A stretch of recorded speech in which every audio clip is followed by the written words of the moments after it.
Let's talk about the book of Job. The book of Job is a very old part of the Hebrew scriptures, the Old Testament. Interestingly, the book of Job is included in the scriptures of the Jewish people, the Christians by extension, and also Islam, though there are a few differences between the Judeo-Christian and Islamic texts. The book is written mostly in poetry. The main body of the book is in poetry, with the beginning and ending in prose. And they just kind of briefly set up and resolve the situation. But that main body of the book, those poetic sections, they're the point of the book. They mostly consist of argumentation between Job and his three friends, and later on God, about the eternal question, why do bad things happen to good people? Most scholars agree that this book is not about an historical event. It's not about a real person. This is because Job is an impossible person. There is no such person as good as Job is. I mean, remember what St. Paul, our patron, says in his letter to the Romans. All have sinned and fall short of the glory of God. But for the sake of this book and for the sake of argument, let's imagine that there is someone who has not sinned and suffers anyway. Jesus. Job, then, is practically perfect in every way, and he receives every evil undeservedly. The whole book is a thought experiment. It doesn't attempt to prove itself to be about a real person, to be an historical book. Instead, it's an exploration of unaccountable suffering, exploring the eternal question, why do bad things happen to good people? Now, I'm not an expert in the Old Testament, I'm not an expert in Hebrew, and Job is written in an older Hebrew anyway, and I'm not an expert in the book of Job. All I did was spend a semester of seminary studying Job with someone who is an expert, Dr. Stephen Vicchio, who wrote this book here. So a lot of what I have to say, I'm just stealing from him. What do I hope that we'll be able to get out of looking at this book together? I promise you, it will not be to get a clear answer to the question, why do bad things happen to good people? We won't. Job's three friends attempt to bring up a number of solutions, which are all pretty much shot down. And when God shows up near the end of the book, he doesn't give much of an answer either. So, instead, what I hope for is for us to rather reflect with Job and his three friends, to engage in this thought experiment ourselves, even if we don't come to final conclusions. But we're getting ahead of ourselves. We haven't even looked at the story yet. So, here's what we're going to do. We'll briefly look at the story, and then let's look at a couple of discussions about suffering, and then we'll look at the humorous side of this Old Testament book. I know that sounds surprising, but I promise it'll be worth it. And then we'll look for application to our own lives and to our own situation. So part 1, overview of the narrative. In the beginning of the book of Job, we are given the ground rules, the premises of this thought experiment, if you will. Job is practically perfect in every way, and he receives every evil undeservedly. God allows the Satan, an angelic character with God in heaven, to do this, though God doesn't cause it to happen himself. This is to show the Satan and the reader, us, just how faithful and good Job is. So the Satan is skeptical that Job remains faithful because he lives a comfortable life. God allows the Satan to remove some of those comforts. Job's losses come in 2 waves. First, he loses all of his possessions, his crops, his flocks of sheep, and his children. And seeing that he's still faithful to God, the Satan asks God to be allowed to test him further. So in wave 2, Job is afflicted with disease and has boils on his skin from the top of his head to the bottom of his feet. so that all that he has left, according to Dr. Vicchio, is his life and his wife. Although he doesn't know why he's suffering like this, he still remains faithful. He says, "The Lord gives, and the Lord has taken away. Blessed be the name of the Lord." Then Job's 3 friends show up: Eliphaz, Bildad, and Zophar, and Elihu. Here, the main body, the poetic part of the book starts, and you can see that it's structured as a back and forth, taking turns in argument and asking questions. This goes on for 3 rounds. For the most part, Job's friends suggest that he has committed some serious sins, or his children have, and he's suffering as a result of justice or punishment.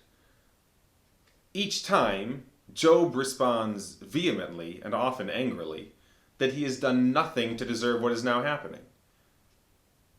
They are arguing over one of the oldest questions, the problem of evil. Evil people deserve evil and don't always get it, and good people deserve good and don't always get it. What we expect is not what we get. Instead, we often get the opposite. Is this fair? Often, if we can't explain the apparent unfairness, we can begin to question whether or not the world makes sense, or whether God is good, or whether there's any such thing as justice, or whether there's any such thing as morality. Job and his 3 friends attack this problem from many angles. Job even complains to God and consistently maintains his innocence. And then God shows up. And then God asks his own questions. And then at the end, returning to the prose section, God vindicates Job and tells off his friends and tells them to have Job pray for them and offer the sacrifice at the altar for them. Then God restores Job's fortunes. He gives he and his wife more children and helps him live to a healthy old age. Interesting to note is that Job then has 3 daughters, the only other characters named in the whole book. And their names are Jemima, Keziah, and Karen Hapuk. They are not so much names as they are adjectives. Jemima means day. Keziah means cinnamon. And Karen Hapuk is a type of blue eyeshadow. As adjectives, they just kind of express that Job's daughters are bright, beautiful, and smell nice. Part 2, the argumentation. So Job and Bildad and Zophar and everybody, and we also, have to try to find a way to discuss the problem of evil. And to do this, we're going to talk about this by trying to reconcile these 3 statements, which I think I took from Harold Kushner's book, When Bad Things Happen to Good People. A, Job is good. B, God is all-powerful and causes everything to happen. C, God is just and fair and so causes people to get what they deserve. The good prosper, and the wicked are punished. It seems to me that we can take any 2, but not all 3. If A and B are true, then C can't be if Job or anyone else, good or evil, doesn't receive what they deserve. If B and C are true, then A must not be. And if we take A and C, then B can't be true. So number 1. Job's friends are pretty convinced that B and C are true and that A must not be. Eliphaz asks, "Who that was innocent ever perished? Where were the upright cut off?" He's asking Job to realize that the innocent aren't punished and the guilty are. Job is being punished, so he must be guilty of something. On the other hand, Job argues in chapter 6, "Show me where I have erred. You'll see that you cannot find it." Instead here, Job tries to maintain all 3 statements. His friends often say that they think that Job thinks that B isn't true, and they accuse him of doing away with the fear of God. Eliphaz does in chapter 15, or of refusing to make supplication to the Almighty, as Bildad does in chapter 8. Or they think that Job thinks that God perverts justice, contrary to C. But Job argues for all of them. Number 2. One thing that they do all agree on is that, as humans, they can't all completely understand God's ways.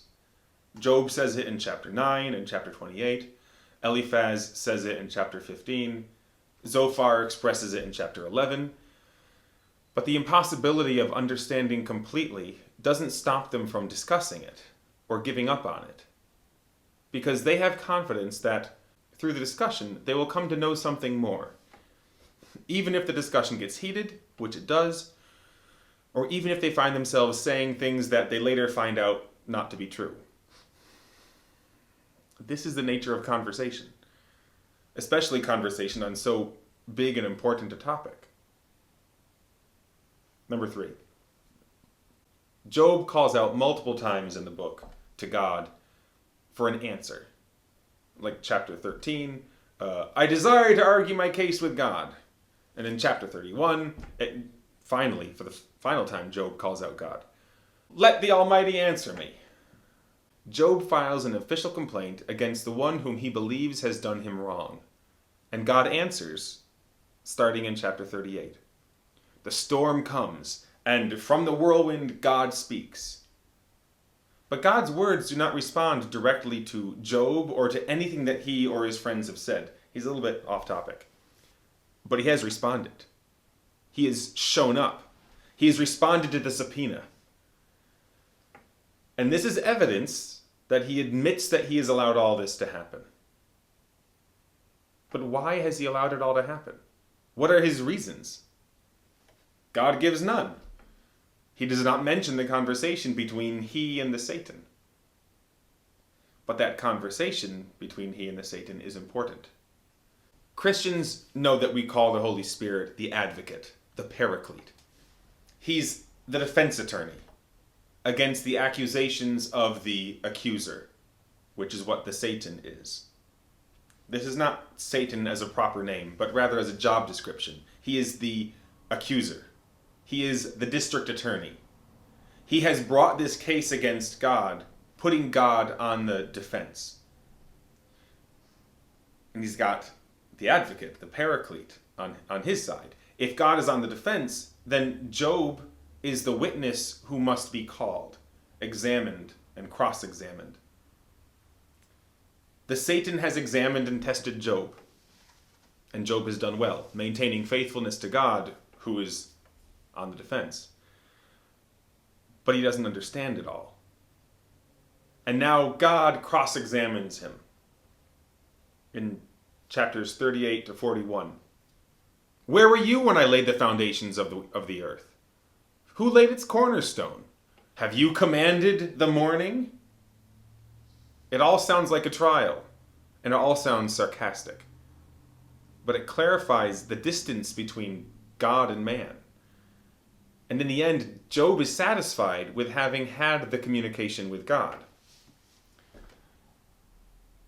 These 4 chapters were actually comforting, even before God restores his fortunes. Job, in chapter 42, is docile to God. The book never gives any clear answer to the problem of evil, to God's allowing bad things to happen to good people, or even of good things happening to bad people. But partly, that's because letter C is an assumption that we have made. A is a premise of the book, but impossible in real life. B is a fact that even an a-religious philosophical deist would admit.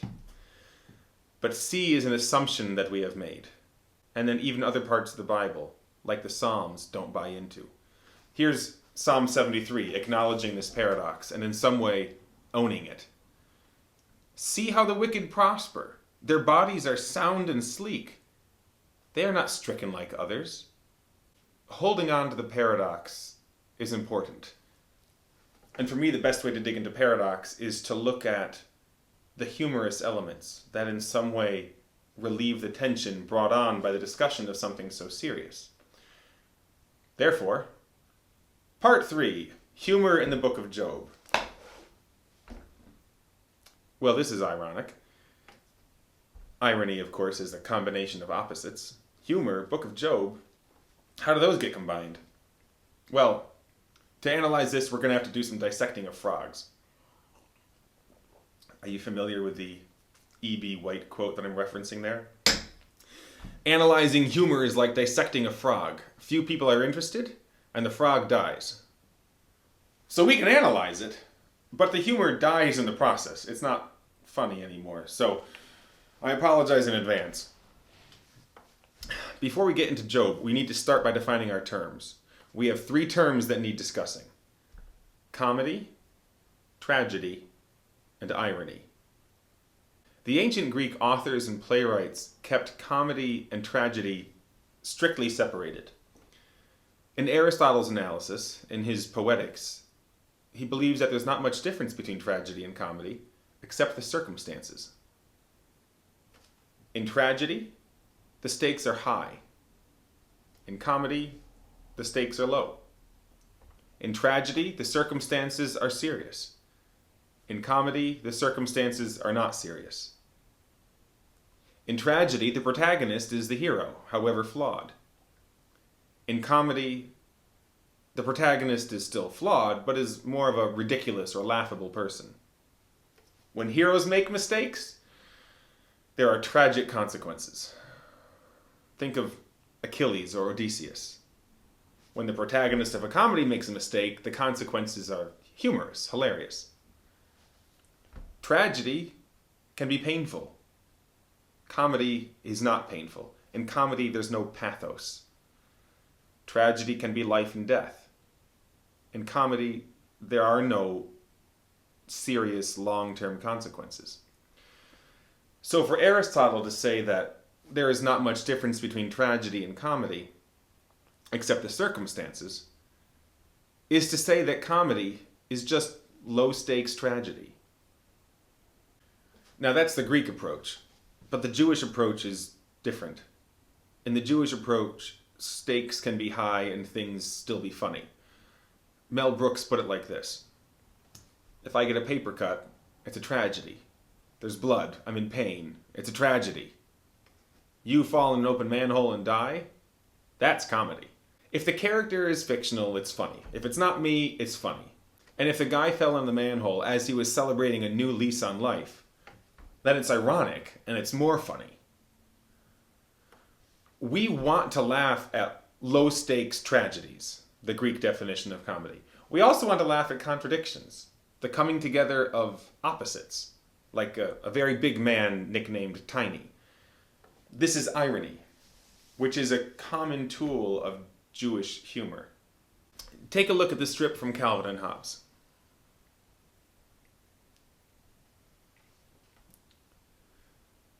Laughter is our reaction to absurdity.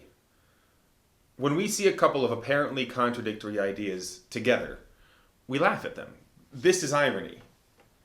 In general, irony involves a contradiction between appearance and reality. Opposites come together. Juliet waking up just after Romeo dies is tragic irony. It's tragic because the stakes are high. Mice chasing cats and cats chasing dogs. That's irony. It's comedic. According to the Greeks, it's comedic because the stakes are very low. Irony requires the juggling of concepts. Daniel Bell explains that Jewish humor is ironic, and every good comedian is Jewish. Jewish humor is not jokes. A joke is a tension reliever. Jokes are built-up, contrived situations. There's a tension set up, and then a release. The essence of Jewish humor is wit, the play of words. And the heart of Jewish humor is irony, and the clash between appearance and reality. Jewish humor can even violate the law of non-contradiction. The law of non-contradiction is the principle in logic that contradictory statements cannot both be true in the same sense and at the same time. So A is B and A is not B. It's not possible. So I cannot say the lights are on and the lights are off, unless I mean at different times or in different senses. So how can Jewish humor violate the law of non-contradiction?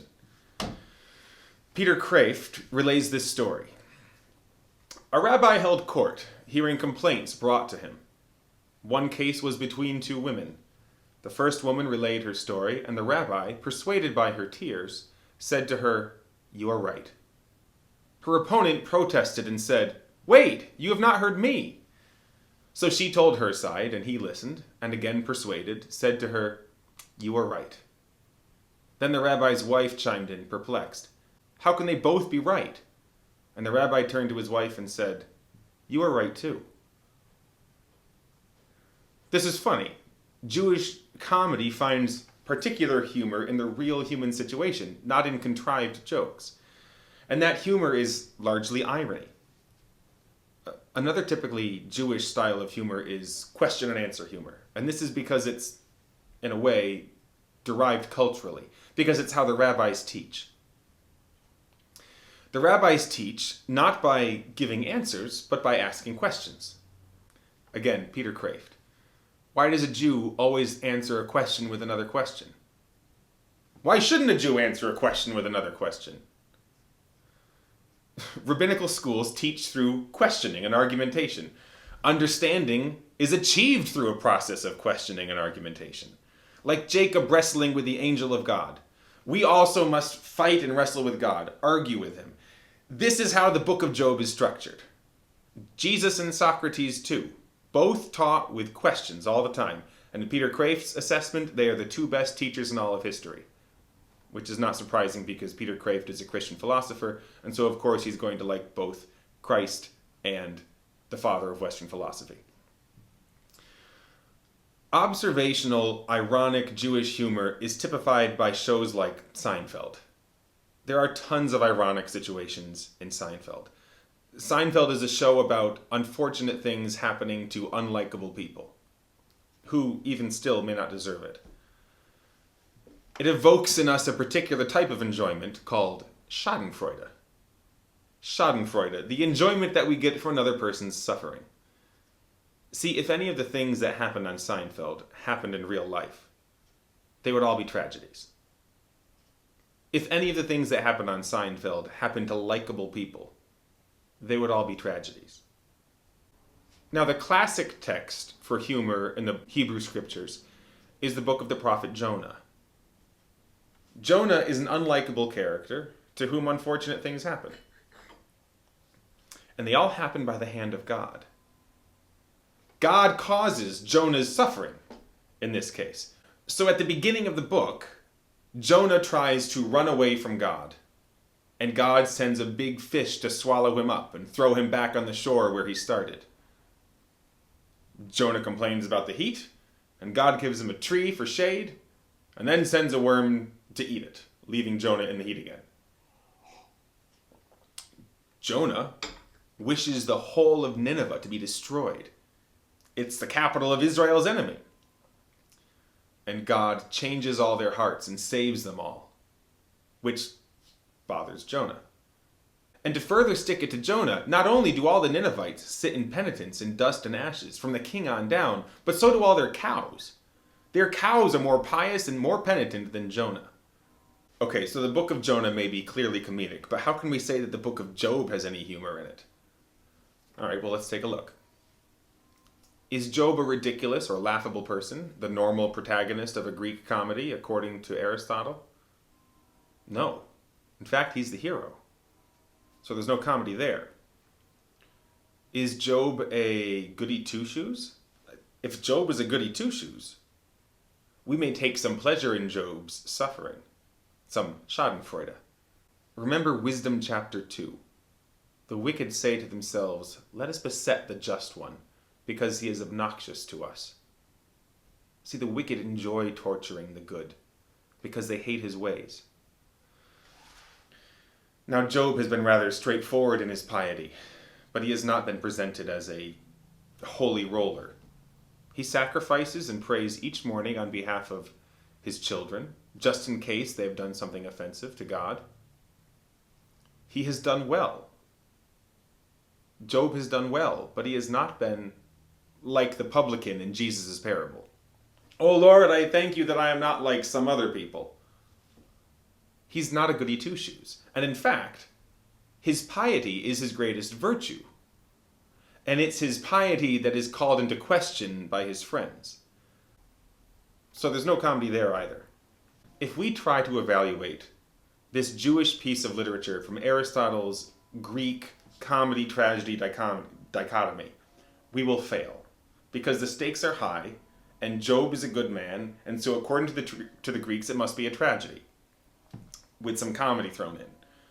Now the Greeks would never sully tragedy with comic relief, the way we frequently do these days with dramedies and such. Though that's nothing new. Even Shakespeare did in his tragedies, throwing some comic relief in. But a lot of purists don't like this combination of comedy and tragedy, including contemporary critics of Shakespeare. But the Book of Job is not Greek, it's Jewish. And most of the humor in it is Jewish irony, the bringing together of opposites, including the opposites of tragedy and comedy. I've lined up a number of examples for us. Number 1, Job 2:9. What does Job still have after losing almost everything? He has his life and his wife. Remember Dr. Vicchio. Here's what Job's wife says. I'm paraphrasing. "Job, you're a schmuck.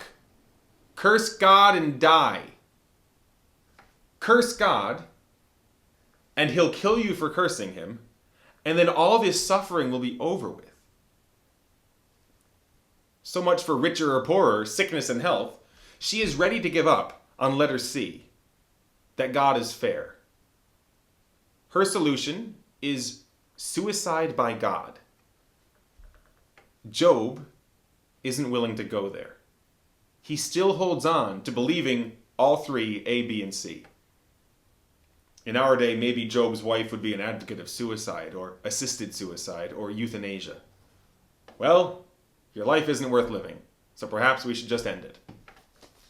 Maybe this is gallows humor. I apologize. Example number 2. Job 2:11. When Job's friends first arrive, what happens? Eliphaz, Bildad, and Zophar hear that all of these bad things have afflicted Job, and so they come, as friends should, when times are tough. But what do? Well, first they sit in silence for a week.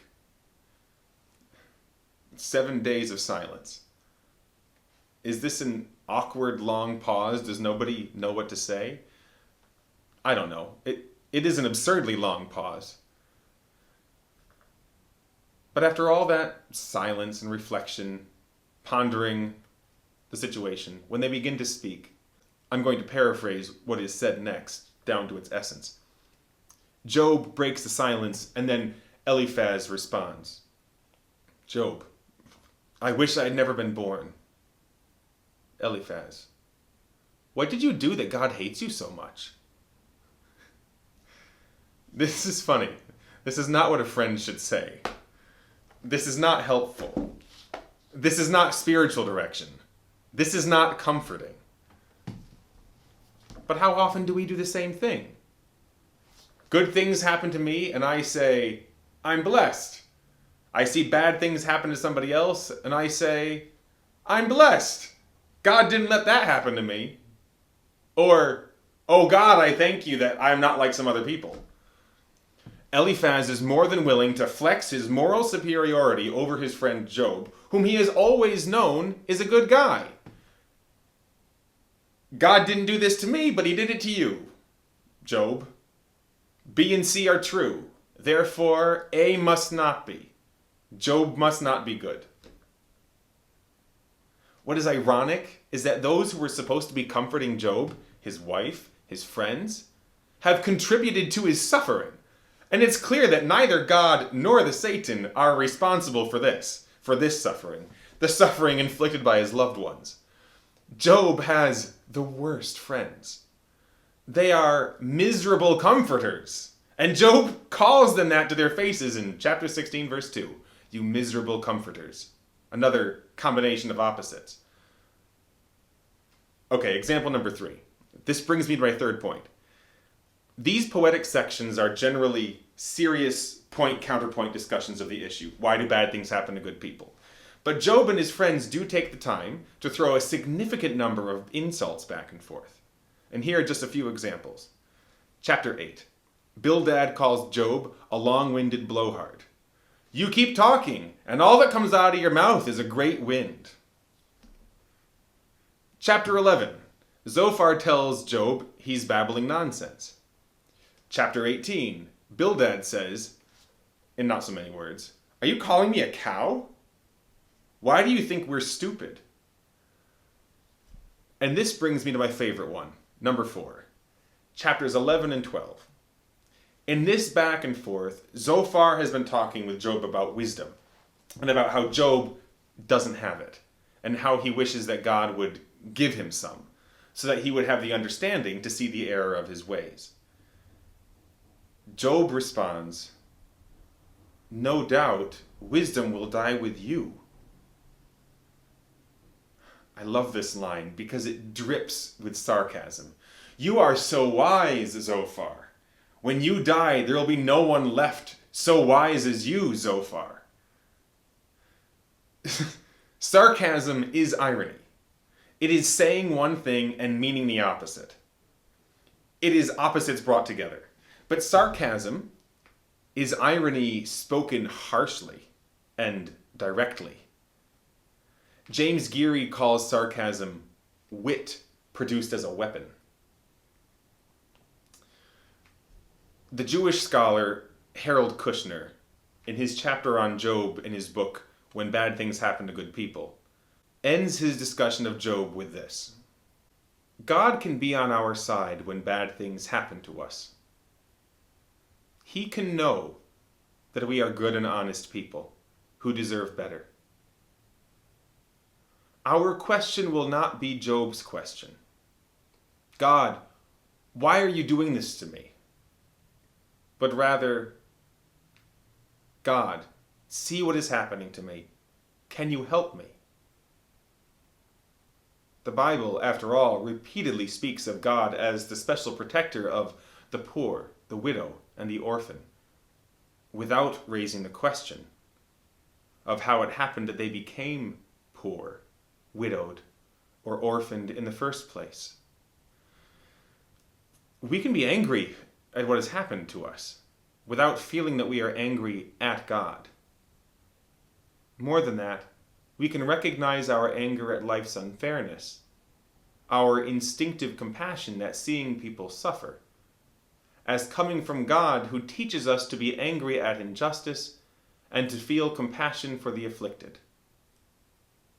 Instead of feeling opposed to God, we can feel that our indignation is God's anger at unfairness working through us. That when we cry out, we are still on God's side, and He is still on ours. And this brings me to the last irony. Job had confidence in it thousands of years before it happened, and Handel put Job's words to music 279 years ago. It's from chapter 19, verse 25. I know that my Redeemer liveth, and that he shall stand on the last day upon the earth. I know that my Redeemer lives, and that he shall stand at the last day upon the earth. The Redeemer will come from God and yet be man, and he will die and yet live.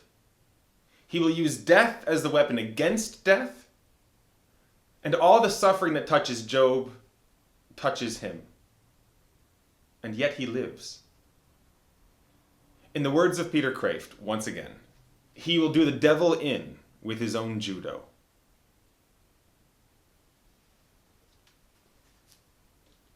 I want to recommend two other items. First, a video and then an audio recording of a talk by Peter Kraft, which I used. Links to these are in the description, along with other bibliography items.